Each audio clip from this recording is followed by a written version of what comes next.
Assalamualaikum warahmatullahi wabarakatuh. Alhamdulillahirabbil alamin wa bihi nasta'inu ala umuri dunya waddin. Asyhadu an la ilaha illallah wahdahu la syarika lah wa asyhadu anna Muhammadan abduhu wa rasuluh sallallahu alaihi wasallam la nabiyya wa rasula ba'dahu amma ba'd. Qala Allah ta'ala fil Qur'anil Karim, a'udzu billahi minasy syaithanir rajim. Bismillahirrahmanirrahim. Wasta'inu bis-sabri was-salah wa innaha lakabiratun illa 'alal khashi'in. Alladzina yazunnuna annahum mulaqu rabbihim wa annahum ilaihi raji'un.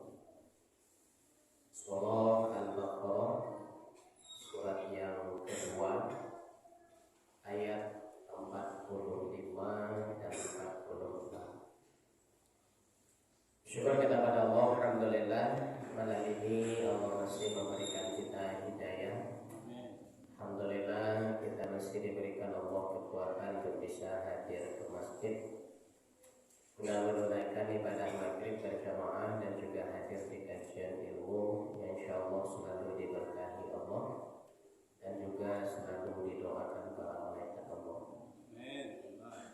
Salam salam kita doakan kepada Allah semoga selalu dilimpahkan junjungan kita Habibullah Muhammad sallallahu alaihi wasallam. Allahumma shalli ala sayyidina Muhammad wa ala ali sayyidina Muhammad. Coba sudah jamaah pada maghrib rahimahullah. Alhamdulillah malam ini kita kutip dua ayat di dalam surah Al-Baqarah, surat yang kedua di ayat yang ke-45 dan 46. Kata Allah, wasta'inu bis-sabri was-salah, dan minta tolonglah kalian kepada Allah dengan sabar dan salat. Wasta'inu itu ada suatu perintah dari Allah. Ista'ana yasta'inu, isti'an itu artinya meminta tolong. Artinya ibu bapak, ketika Allah perintahkan kita meminta tolong kepada Allah, ada suatu perintah yang Allah syaratkan di sini, kita dianjurkan untuk berdoa.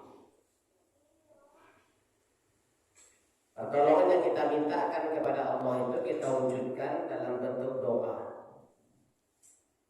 Jadi ini perintah dari Allah agar kita senantiasa selalu berdoa kepada Allah untuk bermohon pertolongan apapun yang ingin kita mintakan.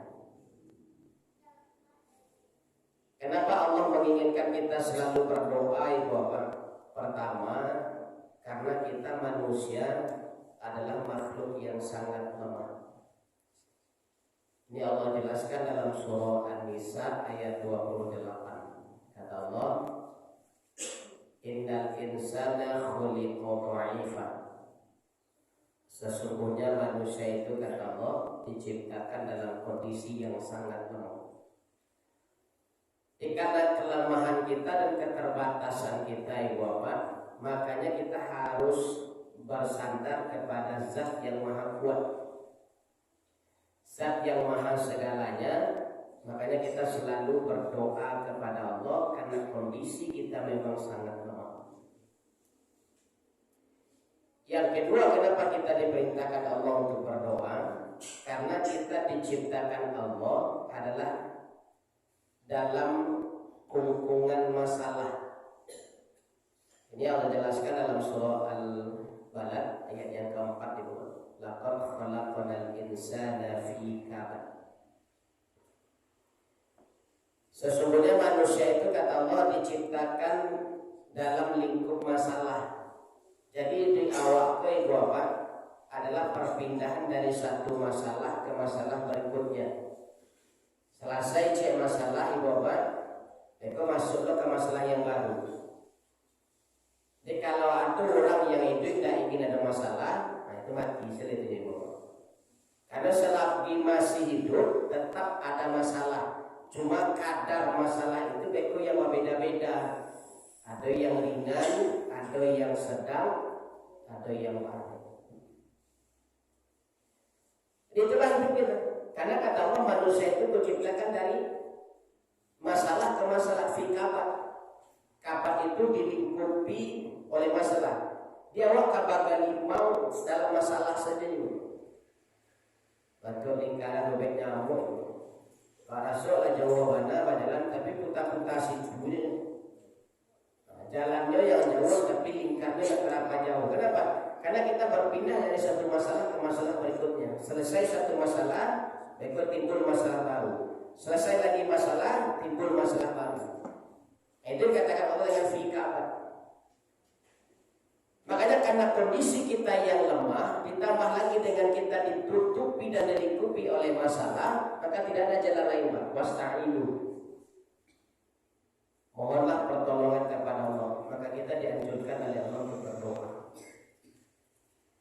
Selalu berdoa kepada Allah. Jangan pernah berputus asa dan jangan pernah berhenti berdoa. Apapun kondisi dan keadaan kita, Allah tuntut kita selalu bermohon kepada Allah dalam bentuk doa.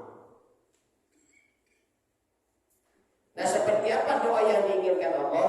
Bisobri wassalat. Jadi berdoa itu memang mesti sabar itu.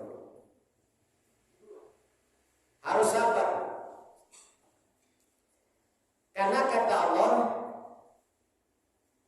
Ud'uni astajib lakum. Berdoalah kepadaku, kata Allah, pasti akan aku jawab. Di astajib itu dari kata istajaban, yastajibu istijaban, artinya dijawab. Dijawab Allah. Setiap doa yang kita ucapkan selalu dijawab oleh Allah, tapi ketika dijawab belum tentu langsung dikabulkan. Setiap doa pasti dijawab. Tapi kapan pengabulannya? Ada yang Allah segerakan, ada yang Allah undur karena belum saatnya, ada yang tidak Allah kabulkan sama sekali sampai dia meninggal. Kalau dikabulkan langsung berarti pas waktunya itu. Berarti itu berkah yang diberikan Allah kepada orang yang berdoa. Ada yang diundur pengabulannya. Kini awak berdoa, malah 20 tahun yang akan datang baru Allah kabulkan. Bahkan mulai kita berdoa sampai kita mati pun tidak ada yang dikabulkan Allah. Tapi setiap doa pasti dijawab. Tapi dikabulkannya tergantung Allah melihat kondisi dan keadaan kita siap atau tidak, butuh atau tidak. Sama dengan ibu bapak. Anak ibu bapak SD kelas 4. Datangnya ke awak, Pak, dia minta, Pak atau Mama, awak besok pergi sekolah, dia pakai Honda.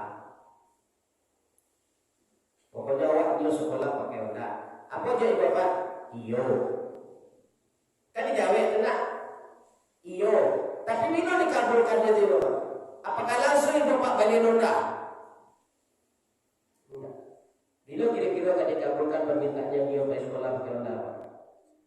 Tentu aja deh kalau SMA nanti baru lagi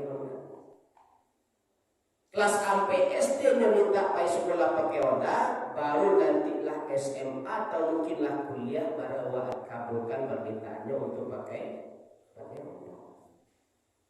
Nah, sama kondisi seperti itu Bapak.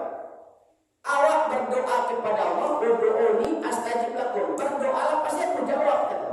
Tapi masalah kabul itu tergantung kondisi dan situasi dan keadaan yang Allah lihat. Kebutuhan atau tidaknya kita saat itu Allah lihat. Kalau memang butuh, Allah berikan. Itu kadang-kadang ibu bapak berdoa aku kadang-kadang tidak sesuai dengan kebutuhan. Banyak itu yang berdoa karena sesuai dengan keinginan. Awak ingin tapi belum butuh. Awak belum butuh auto tapi lah minta doa auto. Jadi Allah sepeda. Awak minta auto sepeda ya kembali auto itu bisa dapat. Jadi undian kau dapat awak auto juga. Nah, tapi pembali minyaknya Pak. Ada kemampuan untuk bayar sepeda untuk beli minyak barang. Sila bayar dah kita auto lagi auto ke mana dia nak dapat hadiah. Jawabnya apa? Isi iklan lah itu juga Pak. Ya Allah tahu kemampuan awak. Karena kebutuhan sehari-hari awak lebih penting daripada itu. Sama kecurangan dulu. Iyo nak kababe di jo kusogo. Hanya orang balik kudu murahnya juga. Pembalik rupu ya dan payah apa? Itu kecurangan dulu deh bo. Pembalik kudu murah juga. Pembalik rupu ya benar bedo. Abeko kamari lari je ko pembalik rupu mana tak tahu. Sama istilahnya.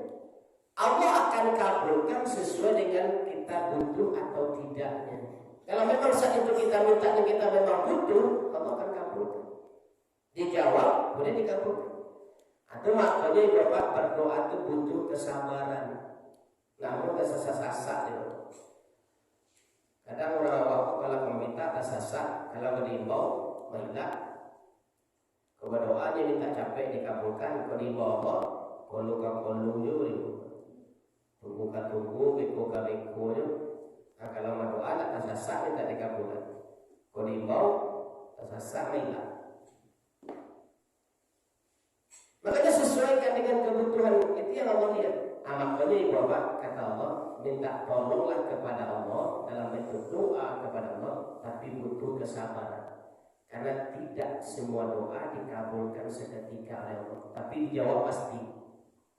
Nah kalau seandainya doa kita tidak dikabulkan oleh Allah sampai kita meninggal, Bapak, nanti semua doa-doa yang kita minta kepada Allah tapi belum sempat dikabulkan, di akhirat akan Allah jadikan amal soleh untuk Allah. Ketika di sidang Allah ditanya Allah saya mau si A. Akhirnya Allah si A tolong jelek ke belakang. Jelek di si A ke belakang. Ayah nampak di belakang itu gitu. Saya melihat dua bukit ya Allah. Allah dicari benar gitu. Allah ayat nampak ia dua bukitnya gitu. Apa kata Allah? Yang engkau lihat di belakangmu itu bukan dua bukit, tapi dua tumpukan besar dari setiap doa-doamu yang ketika hidup dulu belum sempat aku kabulkan. Kata Allah, maka hari ini aku kabulkan dan ambillah dua bukit dari kumpulan doamu dan itu menjadi amal soleh bagimu. Nah itu yang memberikan timbangan kebaikan Allah besok. Ini selagi yang dikabulkan itu berdoa selagi kali itu. Doa-doa dulu zaman-zaman ketek dulu lalu dikabulkan minta ini benar. Kalau awak tahu akan dikabulkan sampai mati minta saja dulu. Yang penting setiap doa kita yang tidak Allah kabulkan ketika hidup, nanti Allah simpan menjadi catatan atau amal soleh bagi kita yang nanti akan Allah serahkan ketika kita dihisab. Kalau dua bukit tambahnya berapa kilo balik timbangannya begitu. Makanya kata Allah setiap doa pasti akan aku jawab. Tapi masalah pengabulannya tergantung sesuai dengan kehendak Allah. Allah merasa kita butuh atau tidak. Kalau kita belum butuh tidak dikabulkan. Kalau sampai mati kita memang belum butuh, Allah tidak akan kabulkan. Tapi nanti Allah simpan menjadi amal. Terima kasih sabar. Kemudian kata Allah, wassalah, berdoa itu yang terbaik dalam sholat. Wasta'inu bis-sabri was-shalah. Berdoalah kepada Allah dengan sabar, kemudian berdoalah dalam sholat. Di doa yang paling cepat diijabah Allah itu kata Nabi adalah dalam sholat. Kenapa? Karena ada suatu ketika kata Rasulullah di mana seorang hamba paling dekat dengan Rabb-nya, dengan Tuhannya, bahkan melebihi dekatnya kematian dengan orang lain. Kapan saatnya di rumah? Ketika sujud katanya. Maka perbanyaklah doa di dalam sujud itu. Fa'akhiruhu bidu'a. Maka perbanyaklah doa ketika sujud.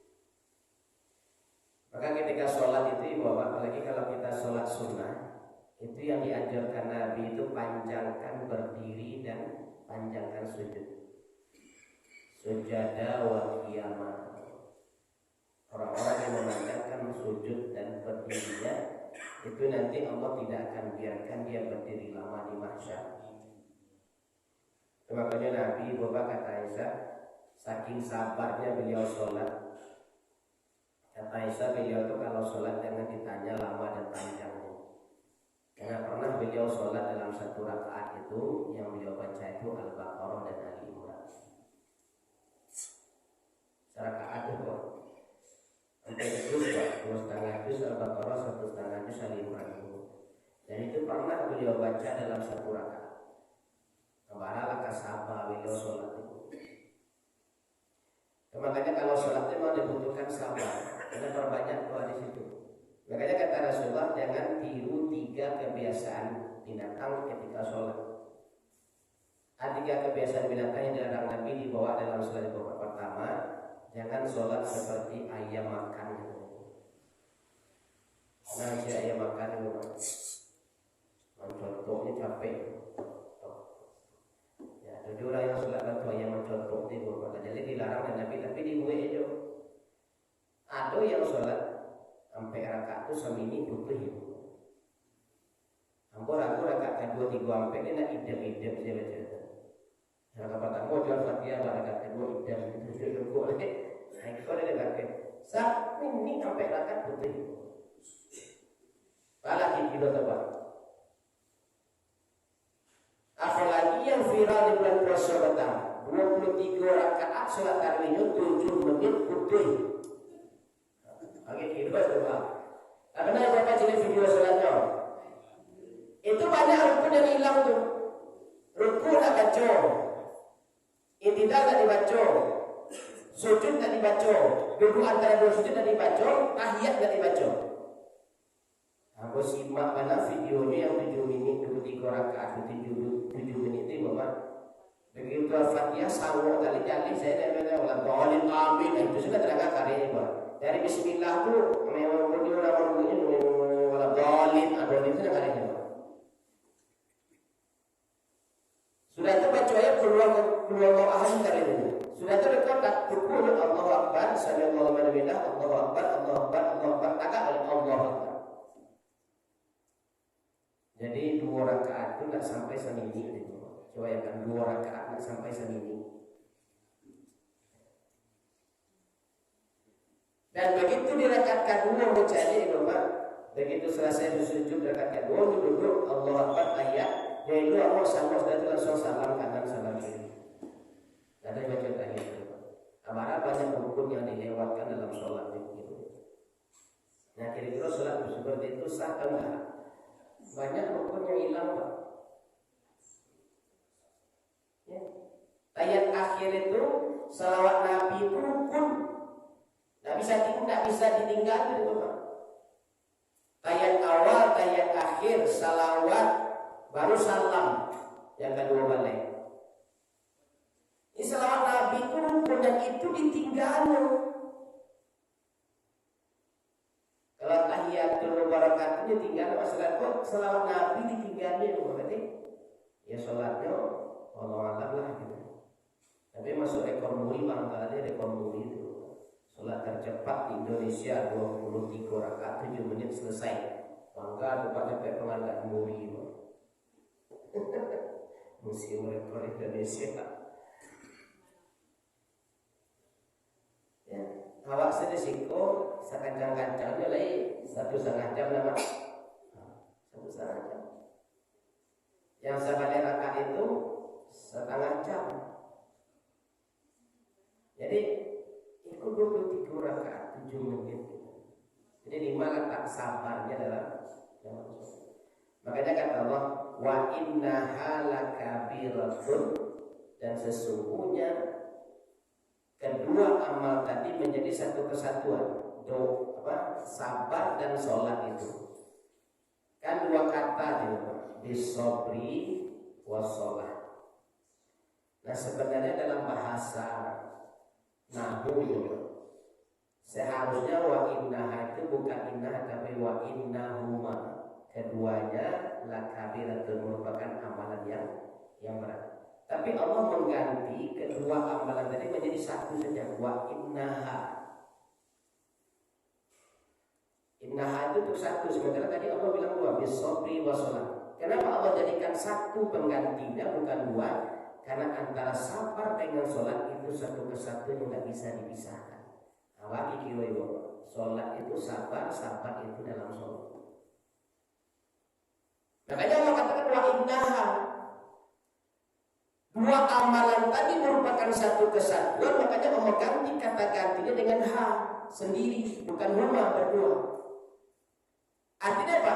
Sholat dengan sabar tidak bisa dipisahkan. Dan keduanya memang berat, kata Allah. Sangat berat. Buktinya apa coba? Ada yang gagal ketika melaksanakan kedua hal. Ada yang gagal ketika sholat. Ketika di dalam surga itu Pak, manusia pertama Allah ciptakan Adam. Ketika Allah suruh perintah kepada malaikat untuk sujud kepada Adam di Al-Baqarah 34. Apa kata Allah? Qala rabbuka lil malaikati isjudu li Adam fasajadu illa iblis.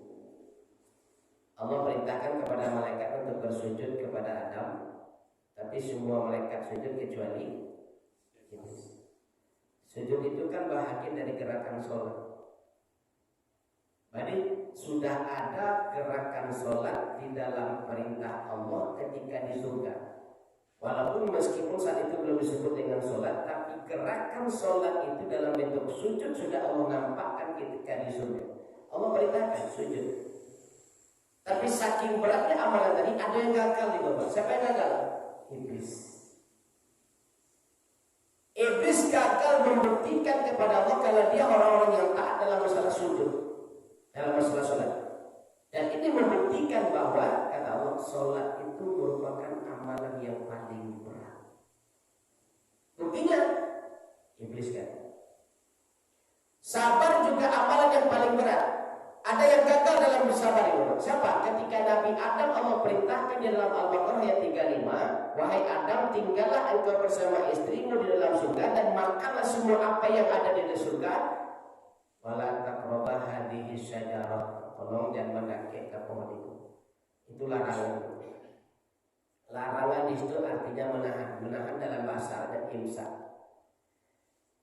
Jadi ada dua yang dimanakan dengan imsak, menahan. Pertama asyam, puasa. Asyam fil lugha al-imsak. Puasa secara bahasa maknanya menahan.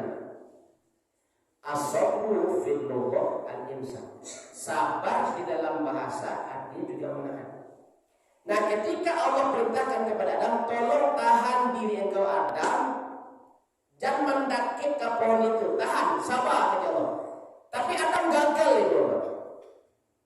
Dia tidak sabarnya Adam, akhirnya Adam gagal. Tidak bisa menempatkan posisi sabar dalam dirinya, akhirnya menahan diri untuk menjaga larangan Allah, dia tidak berhasil. Makanya Allah katakan wa innaha lakabiratun, sesungguhnya kedua amal tadi sholat dan sabar itu sangat berat. Makanya ada orang-orang yang gagal dalam menempatkan posisinya dalam sholat dan sabar.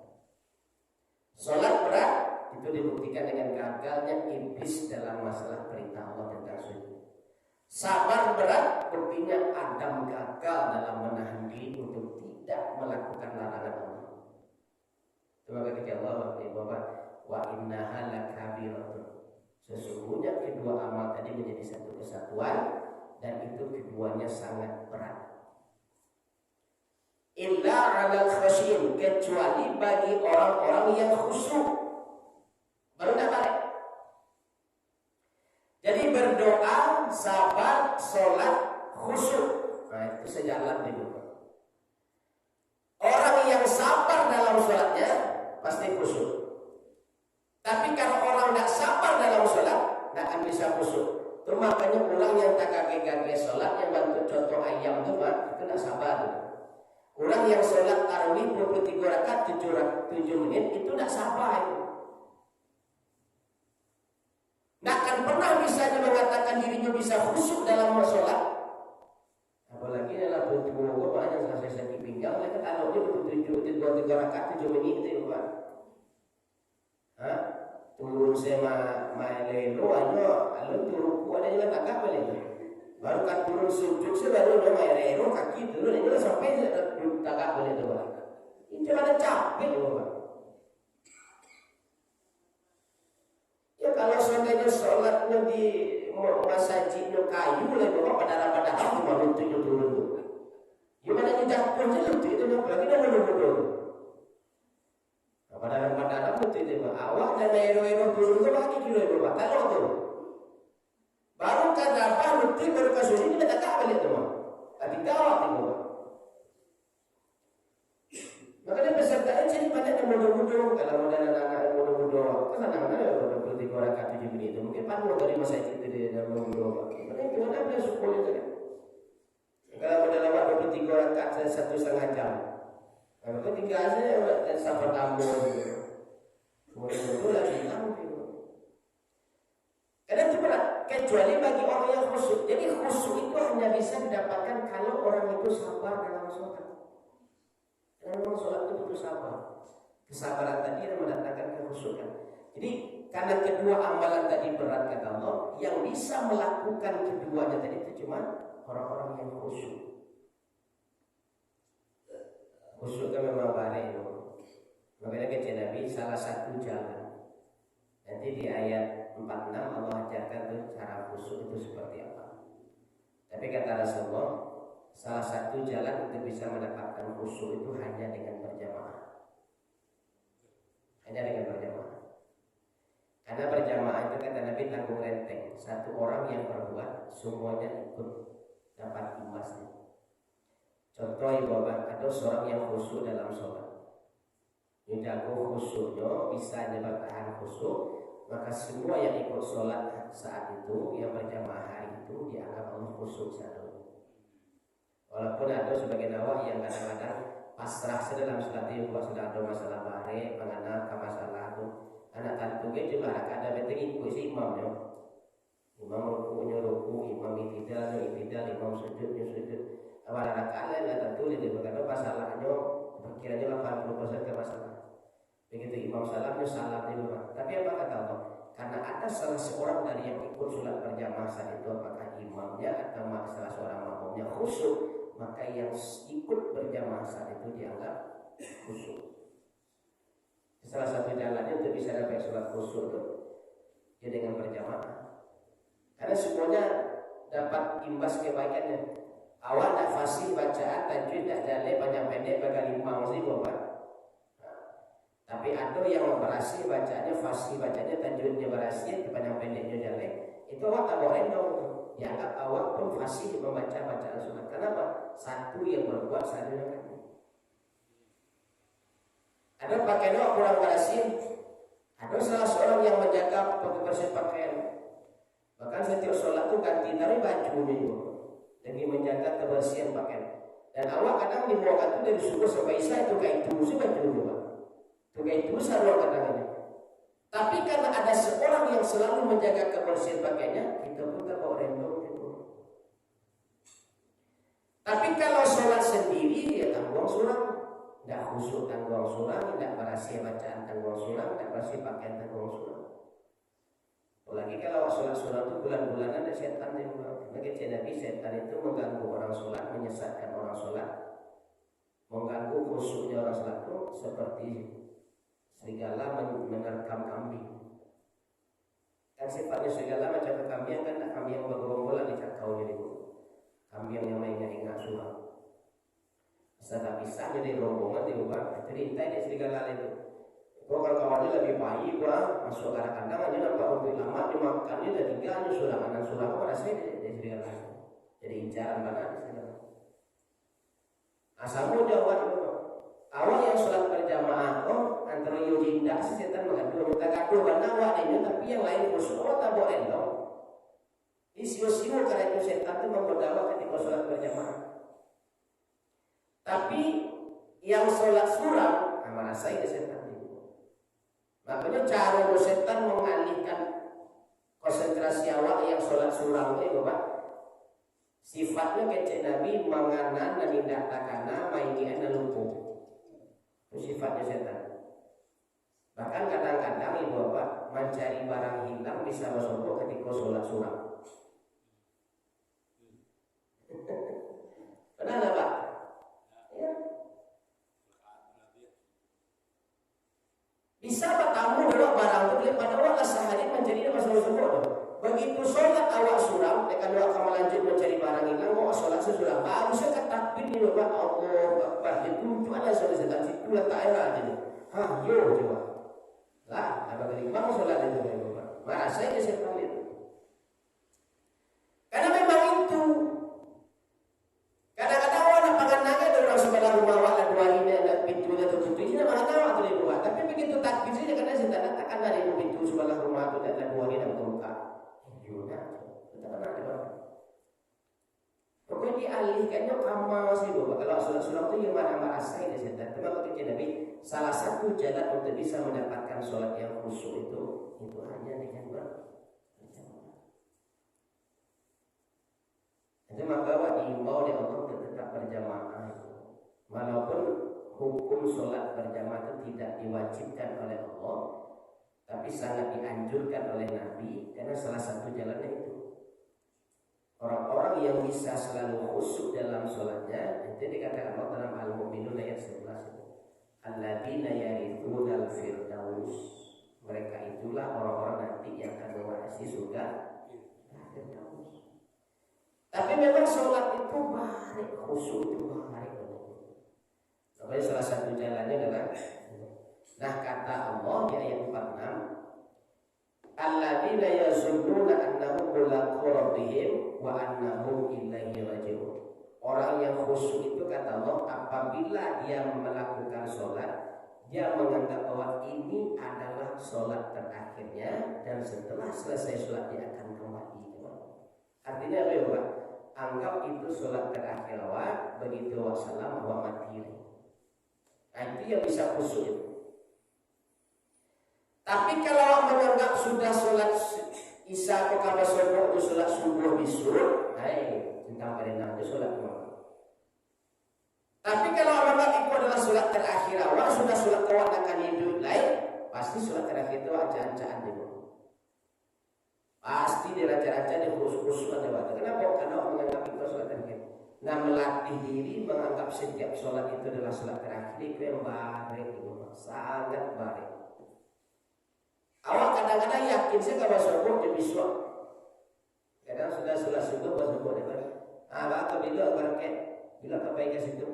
Sudah asar lah itu. Kadang orang yakin saya kayak dia asar dia juga. Maka itu suruh asar dia kacau ke sholat itu. Sholat zuhur pun akan dia kenapa? Karena awak waktu subuh dalam janji ya si sudah asar.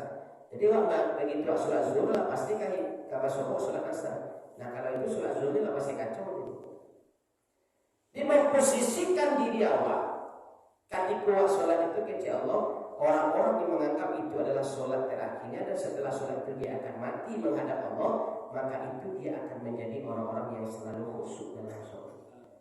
Anda menempatkan posisi orang menganggap mati sesudah sholat yang baik itu. Baik itu. Kadang-kadang bakal waktu itu kalau yang anggap ikut sholat terakhir, you kok mati juga kan itu. You kok mati itu, apa kati? Makanya apa ketokan tu hati di situ makanya buat dari hati itu sholat, makanya sholat khusyuk itu payah wah. Lalu itu butuh kesabaran. Hanya orang-orang yang khusyuk yang bisa seperti itu. Yang menganggap itu adalah sholat terakhirnya dan dia akan kembali setelah sholat itu dan akan diwafatkan setelah sholat. Itu orang-orang yang bisa sholatnya khusyuk. Dan itu baik, sangat-sangat baik. Melatih diri menganggap kita mati setelah sholat itu sangat baik. Karena awak dihadapkan dengan kebutuhan-kebutuhan duniawi yang selalu mendesak. Yang pernah sholat khusyuk terkait itu orang yang pasti dihukum mati. Dan dikatakan tanggalnya tanggal sekian, bulan sekian, tahun sekian akan dilakukan eksekusi hukuman mati. Itu seminggu ke mati itu ada pengadaannya itu makan itu tidak begitu. Ada kabar pernah kasus Pak yang dapat narkoba yang 4 ton itu satu kontainer. Nah, almarhum Budiman itu seminggu ke meninggal makan pun ada kejelasan. Bahkan orang lagi jam makan siang, jam makan malam, tidak ada keinginan termampi. Kadang diantar sih kawan juga Mas Haji. Ya banyak di Mas Haji sih. Zikir, mengaji, istighfar, zikir, mengaji, dibawa ke sholat, dibawa ke sholat sunat, dibawa ke tahajud. Saminggu kemeninggal itu sih kali. Apalagi lah besok kemeninggal hari terakhirnya besok subuh jam 3 kan dieksekusi. Kau sholat isya terakhirnya, ada masih mungkin tidak dia Pak. Ada yakinnya pasti mati, nak kalau masuk di subuh itu kadang eksekusinya antara jam 2 jam 3 pagi. Dan sholat isya kau sholat terakhirnya. Kalau ditetapkan persiapkan diri nanti jam 2 eksekusi kematian. Artinya pasti dianggap sholat isya itu sholat terakhir teman. Yakin itulah pasti itu. Yang itu yang bisa diterima. Kalau model lawak bisa diterima. Bisa ada tembak mati di Tuhan maka kita. Nanti sholat isya itu sholat terakhir. Tak bisa kita menempatkan posisi seperti itu. Kecuali kalau memang benar-benar dihadapkan dengan kenyataan kita pasti mati besok di depan itu tembak. Itu ya dari mulai isya itu lalu jadi sholat isya itu dilakukan semua sholat sunat. Akan baca al-muluk beliau itu baca surah Yasin, surah Sajadah, sanggup dibaca sampai istighfar, zikir. Kalau sholat jam 1 jago tahajud, selesai tahajud yang kayak itu dibawa menuju ke tempat eksekusi. Akan kabarnya Allah Alam, tapi katanya ada informasi beliau nggak minta ditutup mata ketika ditembak.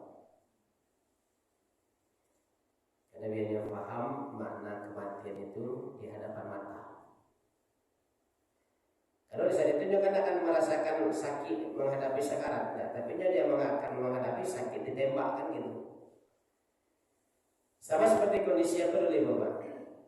Yang dihukum mati karena dianggap teroris, Amrozi, Imam Samudra dan lain-lain. Mereka juga ketika dieksekusi tidak diminta tutup mata. Karena mereka tahu mereka tidak bersalah, mereka korban fitnah gitu. Mereka hanya dikorbankan dari fitnah teroris. Dan terakhir terkuat kebenaran fakta itu Bapak ketika kalau nggak salah Imam Samudra Amrozi itu yang kuburannya karena pelebaran jalan tol. Akhirnya kuburan itu digusur. Imam Samudra apa Amrozi itu Pak? Ada beritanya waktu itu. Kalau salah Imam Samudra. Jadi kuburannya kan naik untuk pembuatan jalan tol, maka digusur kuburan itu. Begitu digali, yang terjadi bahwa kain kafannya masih putih aja Pak. Tidak kumuh setelah itu masih banyak kumuh karena bawahnya karena tanah masih utuh Pak, tidak usah. Padahal dari hidup kubur sekian tahun itu, tidak usang, tidak lapuk, tidak cair. Kain kafannya masih utuh putih seperti baru dimasukkan. Dan jasadnya utuh, tidak rusak sedikit pun, dan itu mengeluarkan bau wangi. Ada Pak. Kalau memang teroris bagi gimana Pak? Itu Allah jawab itu Pak. Allah jawab itu. Bahkan ketika dibuka kain kafannya mau diganti kain kafan baru, jenazahnya malah tersenyum gitu. Sedang tersenyum gitu. Dan tidak rusak seketik pun dagingnya tidak usah. Padahal sekian tahun dikubur.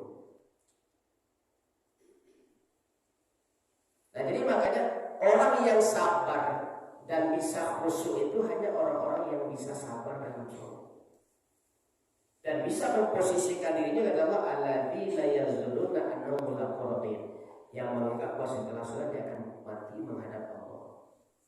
Annahum ilaihi raji'un, maka dia akan kembali kepada Allah setelah dia selesai melakukan sholat. Nah cukup awak melatih yang takahku ini Pak. Anggap setiap sholat terakhir awak adalah sholat awal hari itu adalah sholat terakhir. Pas sokok zuhur anggap zuhur sholat terakhir. Awak akan pas sokok asar. Begitu pas sokok asar anggap itu sholat terakhir. Mungkin awak akan pas sokok maghrib. Maka kalau bisa memposisikan diri seperti itu dijamin bahwa itulah orang-orang yang khusyuk. Kalau khusyuk itulah di tanganlah bisa awak posisikan nanti bahwa maka kita lah yang mewarisi surga Firdaus. di situ bariknya. Itu makanya kata Allah, wasta'inu bis-sabri was-shalah wa innaha lakabiratun illa 'alal khashiyin. Minta tolonglah dalam bentuk berdoa kepada Allah dalam sabar dan sholat, karena keduanya merupakan amalan yang paling berat kata Allah, kecuali hanya bagi orang-orang yang khusyuk. Siapa yang khusyuk itu kata Allah?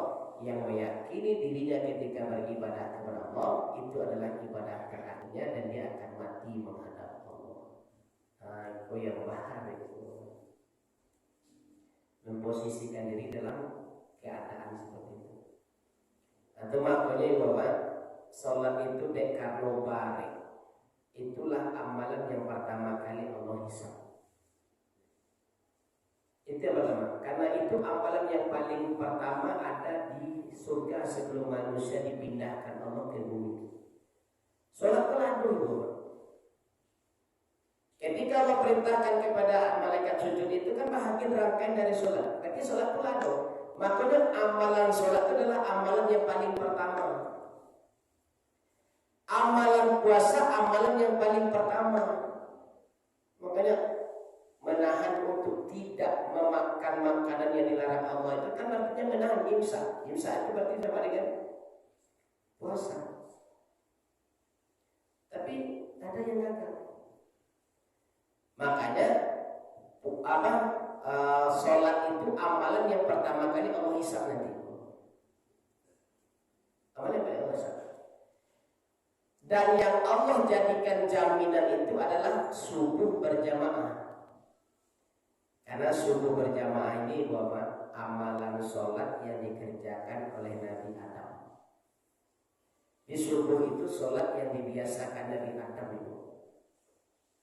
Sholat yang dibiasakan Nabi Adam.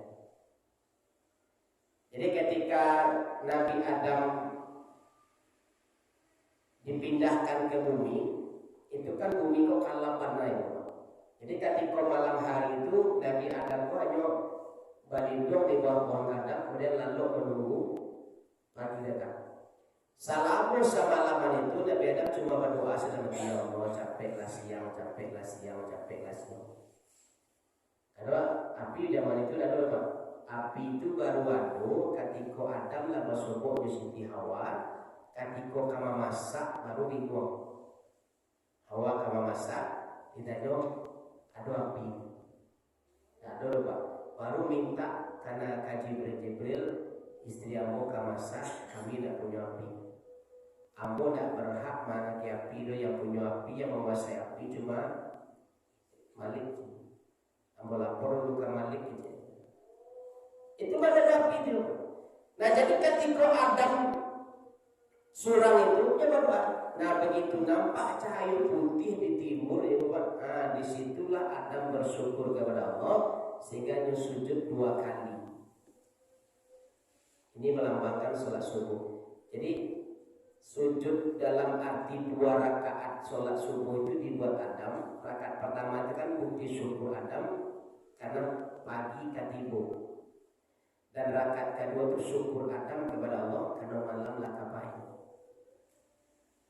Itu makanya kenapa sholat subuh itu dulu, karena itu yang dilakukan Nabi Adam. Awal melanjutkan jadi Bapak. Dia asal nampak cahaya putih, fajar itu Bapak. Adam langsung sholat 2 rakaat. Dan selalu itu dilakukan Adam. Makanya waktu ini melanjutkan Bapak, asal nampak cahaya putih, fajar masuk, awal langsung sholat subuh. Dan sengaja kita lakukan 2 rakaat bukti syukur kita.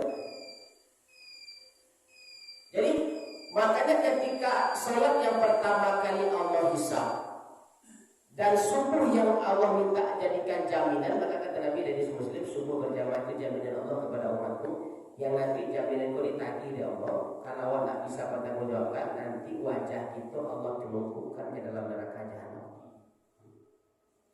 Kenapa tidak Allah masukkan ke dalam neraka yang Bapak? Karena mulai sholat subuh sampai isya sholat, cuma subuhnya tidak berjamaah. Nah kalau ketika Allah tanya, lain sholat, lain. Sampai mati sholat, iya. Tidak pernah tinggal sholat sampai mati, tidak. Jadi aman sholatnya. Baru ditanya, jaminan aku dijago nak? Apa jaminan kau ya Allah? Subuh berjamaah. Nah kalau itu tidak bisa bertanggung jawab nanti maka wajah awak ditelumpi Allah adalah anak jahanam. Disangai begitu ibu. Ibu bisa salah itu. Ibu sama palai. Diam-diam jawab ibu. Dimaksudnya tidak ada cuma di diam-diam. Padahal kata Nabi panasnya neraka jahanam itu 70 kali berbanding dengan panasnya api di dunia. Ada kayak kopi wali takutnya kan ada apa awangi api kadang sini lebih macam udah. Nah, nanti awak disangai dia pihak neraka jahanam yang panasnya 70 kali panasnya api dunia. Dia makanya buat cakulah. Sabar dalam sholat dan jago subuh itu kalau bisa untuk bapak-bapak dan ibu ada pengecualian itu kalau bisa berjamaah, nggak bisa 5 waktu minimal subuhnya sampai tidak. Kan itu jaminan dan jaminan itu akan Allah nanti tagih dia kita minta. Baik bapak, mudah-mudahan ke depannya kita bisa selalu berdoa kepada Allah, jangan pernah ada kata putus asa dalam berdoa. Semakin belum dikabulkan Allah semakin tinggi orang meminta ibadah. Karena kalau tidak dikabulkan Allah permintaan doa kita sampai mati, insya Allah nanti di akhirat akan jadi catatan amal kebaikan awak yang Allah kembalikan nanti kau. Dan tetap sabar dalam sholat dan sholat dalam kesabaran, karena itu amalan yang berat yang hanya bisa dilakukan oleh orang-orang yang khusyuk, yaitu orang yang memposisikan dirinya menganggap dia akan mati setelah selesai sholat. Baik, kita cukupkan, kita tutup dengan doa kafaratul majlis. Subhanaka Allahumma wa bihamdika asyhadu an la ilaha illa anta astaghfiruka wa atubu ilaik. Billahi taufiq wal hidayah. Assalamualaikum warahmatullahi wabarakatuh.